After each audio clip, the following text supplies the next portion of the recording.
নমস্কার। ওমর দরদিয়ার আজকের পর্বে রিভিউ নিয়ে বাংলা সিরিয়াল সমাচার তোমাদের সামনে এসে গেছে। তো শুরুতেই যেটা দেখা যাচ্ছে যে ঠাম্মি গেছে সাথীর কাছে সিন্নি প্রসাদ নিয়ে আর খিচুড়ি ভোগ নিয়ে, আর ঈশানী নাকি আরও কিছু লুচি ভেজে আনবে, সে খেতে ভালোবাসে। তার সঙ্গে বাণীর নামে উল্টোপাল্টা বলতে, বাণী নাকি কাবেরীকে গিয়ে নেমন্তন্ন করে এসছে। বাণী বলছে আমি শুধু কাবেরী মামনি মাসিকে নয়, অনিরুদ্ধর বাবা জেনে ওনাকেও নেমন্তন্ন করে এসছেন। তো বলে মিথ্যে কথা, কাবেরীর কাছে আমি নিজের মুখে শুনলাম, ঠাম্মি বলছে। তারপর বলছে বাণী শুধু একা নয়, অনিরুদ্ধকেও সঙ্গে নিয়ে গেছিলো। তো সাথীর তো আরও খারাপ লাগে, কি অনিরুদ্ধও সঙ্গে গেছিলো? বলে হ্যাঁ। তো বাণী বলছে আপনি কি সব কথা নিজেই বলে ফেলবেন, নাকি আপনি আগুনে ঘি ঢালার চেষ্টা করছেন? তো বলছে যে তুমি কি করে এমন কাজটা করলে বাণী ডাকাত রানী? তুমি জানো না যে নিজের স্বামীর দ্বিতীয় বউকে দেখে তোমার শাশুড়ি মায়ের কেমন লাগতে পারে? তো বাণী বলছে আপনার যদি কথা বলা শেষ হয়ে যায় তাহলে আমি বলি একটু, ঠাম্মিকে বলছে। তো বলছে যে বাণী বলছে আমি যে গেছিলাম নেমন্তন্ন করতে, আমি দুজনকেই করতে গেছিলাম, আর তার একটা কারণ ছিল। ঠাম্মি বলছে হ্যাঁ জানি জানি জানি, অন্তরা প্রেগনেন্ট তাই। তো এটা শুনে তো সাথী খুব খুশি হয়ে যায়, কি অন্তরা প্রেগনেন্ট? তো ঠাম্মি বলছে বাবা এবার এত খুশি হয়ে যাচ্ছে, না না একে তো খুশি করা যাবে না, একে তো বাণীর বিরুদ্ধে করতে হবে। তো বলছে তাতে কী হয়েছে, প্রেগনেন্ট তো তাতে কী হয়েছে? তা বলে তুমি সাথীর দ্বিতীয় পক্ষের স্ত্রীকে এখানে নিয়ে আসবে? তো বাণী বলছে আপনার আগুনে ঘি ঢালাটা বন্ধ হলে এবার একটু চুপ করুন।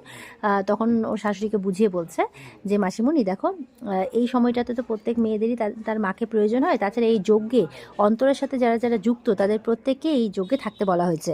তো কাবেরী কথা বলছে উনি তো অন্তরার মা, ওনার থাকার তো পুরো অধিকার আছে। তো সাথী বলছে তবু আমি তোমার উপরে কিন্তু খুব রেগে আছি, তোমার এত বড় সিদ্ধান্তটা আমাকে বলাটা উচিত ছিল। তখন বাণী নিচে বসেছে, বসে বলছে আমাকে ক্ষমা করে দিন মাসিমণি। তো সঙ্গে সঙ্গে ক্ষমা করে দেয়, আর বাণীর মাথায় হাত রেখে আশীর্বাদ করছে। এটা দেখে ঠাম্মি একবারে এমন রেগে যায়, সিন্নি প্রসাদ।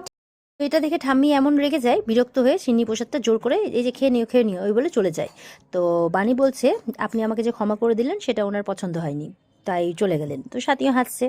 তো বাণী বলছে যে আপনি তো আমাকে ক্ষমা করে দিলেন, কিন্তু ওদিকে মা তো রেগে আছে আমার উপর। বলে কেন, কি হয়েছে ঈশানীর? পুজোতে কিছু হয়েছে নাকি? তখন তো সেই বাণীতে পুজোতে যে ওই অনিরুদ্ধ খুব রেগে গেছিলো, ওই ব্যাপারটা ভাবছে। তো অনিরুদ্ধ দিকে দেখা গেছে ঈশানীর কাছে গেছে।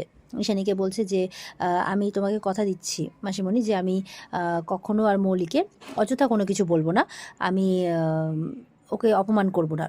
কিন্তু যদি আমার মানে আমার স্ত্রী আমার বাচ্চার উপরে যদি কোনো রকম কোনো আঘাত করার চেষ্টা করে, তাদেরকে অপমান করার চেষ্টা করে, তাহলে কিন্তু আমার হাত কথা বলবে। তাদের যদি জীবন সংকট আসে তাহলে কিন্তু আমার হাত কথা বলবে, এইভাবে বলছে। তো তখন আমি নিজেকে সামলাতে পারবো না, কারণ আমাকে তাদেরকে রক্ষা করতে হবে। ঈশানী তো বলছে তাহলে শান্তি পুজো করে কোনো লাভ হলো না, এই বলে ঈশানী উঠে দাঁড়িয়ে পড়ে। তো অনিরুদ্ধ আর কি বলবে, কোনো কথা না বলে অনিরুদ্ধ চুপচাপ ওখান থেকে বেরিয়ে চলে যায়। অনিরুদ্ধ এসছে বাণীর কাছে, বাণী তো চুপচাপ আছে, ভেবে যাচ্ছে কিছু একটা। তো বাণীকে বলছে কি ভাবছো? বাণী বলছে না কিছু না। তো আপনার কথা হলো ওর মায়ের সাথে? বলে কথা তো হলো, এটাও বলেছি কালকে যেটা ঘটেছে সেটা আবার আগামীকালকেও ঘটতে পারে, তার পরের দিনও ঘটতে পারে। তো সেসব আপনি কি বলছেন? বলে হ্যাঁ একদমই ঠিক। কিছু মানুষ আছে যারা তোমাকে দাবিয়ে রাখতে চাইছে, তোমাকে অপমানিত করতে চাইছে, কিন্তু আমি বেঁচে থাকতে সেটা কখনোই আমি করতে দেব না। তো বাণী বলছে যে আমার খুব কুণ্ঠা বোধ হচ্ছে, ভেরি এম্বারেসড। তাই বলছে, বলে কেন কেন তোমার কুণ্ঠা বোধ হবে? তুমি কি এটা মেনে নিয়েছো নাকি যে মৌলি সত্যি সত্যি ওদের মেয়ে? সেটা তো নয়, তুমি তো আসল মেয়ে। তাহলে তাহলে তোমার তো কুণ্ঠাবোধ হওয়ার কোনো কারণ নেই, কারণ তোমার জায়গা মৌলি দখল করে বসে আছে, তুমি কারো জায়গা দখল করে বসে নাও। তো বাণী বলছে আমি আর পারছি না, সত্যিটা তো কেউ বিশ্বাসই করে না, আমাকে তো বিশ্বাসই করে না। বলে করতে হবে, এমন কিছু একটা করতে হবে যাতে মৌলি আর ঠাম্মি নিজের মুখে সত্যিটা স্বীকার করতে বাধ্য হয়। তো বাণী বলছে সেটা কখনোই সম্ভব নয়। বলে সম্ভব করাতে হবে, তোমাকে নিজের লড়াই নিজেকে চালিয়ে যেতে হবে, দরকার পড়লে কুঠারিও তুলতে হবে হাতে। যে যে ভাষা বোঝে তাকে সেই ভাষাতেই বোঝাতে হবে।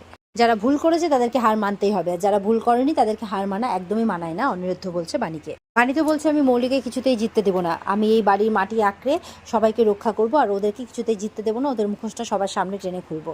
তো এটাই অনিরুদ্ধের সাথে মানে প্ল্যান করে আর কি। বাণী গেছে কলকাতা গ্ল্যাম প্রতিযোগিতায় অংশ নিতে, সেখানে ফর্ম ফিল আপ করছে। আর সেখানে একজন ওখানকারই আর কি কাজ করে একজন মেয়ে আরেকজনের সাথে কথা বলছে। তো সেই মেয়েটিকে দেখে মনে হচ্ছে তার কাজেরও তো মন নেই, তাই আরেকজন বলছে কি ব্যাপার, তোমাকে একটা ফাইল আনতে বললাম তাই আনতে পারছো না? বলে আমি তো কলকাতা গ্ল্যামে মানে এখানে আমি এই কাজ করতে এসেছি, মানে ও একটা আলাদা ইয়ে নিয়ে এসেছে যেটা ওর কমপ্লিট হচ্ছে না। আর তার কথাবার্তার মাঝখানে এরকম একটা কথাবার্তা হয় যে ও নাকি সবাইকে মানে বিয়েরই প্রস্তাব দিত, তার মধ্যে একজন ম্যারিডও ছিল যাকে বিয়ের প্রস্তাব দিয়ে ফেলে, যার জন্য ওর নামে অনেক কমপ্লেন আসে, এরকম কিছু একটা ঘটেছে। তো বাণীরা সব শুনছে। তো এবার মৌলি ভেবেছে ওই মেয়েটাকে দিয়ে কিছু কাজ করবে, মানে বাণী যে এই প্রতিযোগিতায় এসছে সেটা বাণীকে কিছুতেই অংশ নিতে দেবে না। তো জোরে জোরে বলছে এরা তো ম্যারিড, প্লাস হচ্ছে এ প্রেগনেন্ট, এই কী করে কম্পিটিশনে আসতে পারে। তো ওখানে যিনি আছেন একজন ভদ্রলোক, তিনি এসে বলছেন আপনি তো প্রতিযোগিতায় অংশ নিতে পারবেন না, কারণ আপনি ম্যারিড, এখানে তো ম্যারিডরা পারে না বলে, তাই নাকি। এক্ষুনি আপনাদেরই ওখানে কাজ করে ওনার কাছ থেকে জানতে পারলাম এর আগে নাকি একজন ম্যারিডও এখানে অংশ নিয়েছিল। তো ছেলেদের ক্ষেত্রে আর মেয়েদের ক্ষেত্রে রুলস আলাদা কেন? বলে দেখুন এখানে এমনও বলছে বাণিজ্য কোথাও কি লেখা আছে, বলে এই যে বোর্ডটা দেখুন ওখানে লেখা আছে মিস কলকাতা গ্ল্যাম। তো বলছে মিস তো এখন সবাইকেই বলা যায়। অনিরুদ্ধ বলছে একদমই তাই, ওটা তো এখন একটা ইউনিভার্সাল টাইটেল, সবাইকেই বলা যায়। তো বিয়ের পর কি একটা মেয়ের সৌন্দর্য, তার বুদ্ধিমত্তা কি কমে যায়? আর সে দেখতে কেমন, তার বুদ্ধিমত্তা বা তার শরীরের গঠন, এইসব কোনো কিছু দিয়েই মানে একটা মেয়ের মূল্য নির্ধারণ করা যায় না। তাহলে আমি এটার ঘোর প্রতিবাদ জানাচ্ছি, আমি চ্যালেঞ্জ করছি, এভাবে বলছে বাণী। তো সেখানকার এক্সপার্টের সাথে কথা বলবে অনিরুদ্ধ। তো মৌলি বলছে এই এক্সপার্টদেরকে ডিসাইড করতে দাও না, তুমি তোমার বোন আর বউয়ের তরফদারি নাই করলে। বলে আমি আমার বোন বা বউয়ের তরফদারি করছি না, আমি এখানে সমস্ত মহিলাদের জন্যই লড়ছি আর কি। বাণী বলছে কোনো মানে মা হওয়াটা কোনো মেয়ের কিন্তু দুর্বলতা নয়। বলছে মা হওয়া একজন নারীর কাছে গর্বের বিষয়, মাতৃত্ব হচ্ছে একটা নারীর সব থেকে বড় শক্তি। বলছে একটা নতুন প্রাণকে পৃথিবীতে আনার ক্ষমতা ঈশ্বর শুধু একজন নারীকেই দিয়েছেন। তো বাণীর কথা শুনে সবাই কিন্তু ওখানে হাততালি দিচ্ছে। বলছে মা হলে মেয়েদের সৌন্দর্য কমে যায় না, বরঞ্চ সেটাকে আরো গভীর আর মহৎ করে তোলে। মায়েরা শুধু নিজেদের জন্য নয়, সন্তানদের জন্য বাঁচে। তো সেই মেয়েটি বলছে আমার তো তোমার এতদিন বিয়ে করার খুব ইচ্ছে ছিল, এখন মা হওয়ার খুব ইচ্ছে হচ্ছে তোমার কথা শুনে। তো এবার তো ওখানকার যিনি ছিলেন, তো তারা তো নিয়ম বদলাতে বাধ্য হন। ওখানে যারা বিবাহিত মহিলারা ছিলেন যে বলছেন যে আমি তো আমার বোনের জন্য ফর্ম ভরতে এসেছিলাম, তাহলে আমি নিজের জন্য ফর্ম ভরবো। আরেকজন বলছে বিবাহিত বলে কি কোনো ইয়ে নেই নাকি, তো এবার ওরাও ফর্ম ভরবে। তো ওখানকার এক্সপার্ট বলছে তাহলে আমাদের নিয়মটা বহু বছর ধরেই ছিল, এবার আমরা সেটা বদলাতে বাধ্য হলাম, এবার বিবাহিত মহিলারাও এখানে অংশ নিতে পারবে। তো এই বলে বাণীর জন্য সবাই হাততালি দিচ্ছে। অন্তরা বলছে আমরা পেরেছি, বাণী বলছে আমরা নয়, আমরা সব মহিলারা পেরেছি। তো এই বলে আনন্দের সাথে ফর্ম জমা দেয় আর মৌলি এক সাইড হয়ে যায়। এবার বাণীকে কম্পিটিশনের জন্য রেডি করছে, হাঁটা চলা মুভমেন্ট সব কিছু অন্তরা আর অনিরুদ্ধ মিলে। তো যাই হোক, আর ওদিকে মৌলি আর ঠাম্মি মিলে প্ল্যান করছে কি করে তাকে কম্পিটিশনে ফার্স্ট রাউন্ডে আউট করা যায়। বান্টিকে দিয়ে একটা প্ল্যান বলে, ওখানে যে হাবাগোবা মেয়েটা আছে সেই মেয়েটাকে পটিয়ে পাঠিয়ে এরা কিছু একটা প্ল্যানিং করবে যাতে বাণীকে ফার্স্ট রাউন্ডে আউট করা যায়। তো হলো, এবার এদিকে বাণী অনিরুদ্ধ মানে বাণীকে প্র্যাকটিস করানো হচ্ছে। আর ওদিকে মানে আর্য চুপচাপ ফোন ঘেটে যাচ্ছে। তো অন্তরা বলছে কী হয়েছে আর্য, মন খারাপ করে আছো যে? তো আর্যর কাছে সবাই আসে, বাণী অনিরুদ্ধ সবাই। তো বলছে যে আমার আর চাকরি হবে না, আজকে ইন্টারভিউতে এত অপমান করলো না। বলে কেন? অনিরুদ্ধ বলছে তোমার একাডেমিক তো ভালো, তোমার ইন্টারভিউ ভালো হয়েছে, তাহলে বলে সব ভাগ্য, কী আর বলবো, এই বলে মন খারাপ করে চলে যায়। তখন অনিরুদ্ধ বাণীকে বলে দাদুর সাথে একবার কথা বলতে হবে, আমাদের কোম্পানিতে যদি কোনো পজিশন ওকে দেওয়া যায়।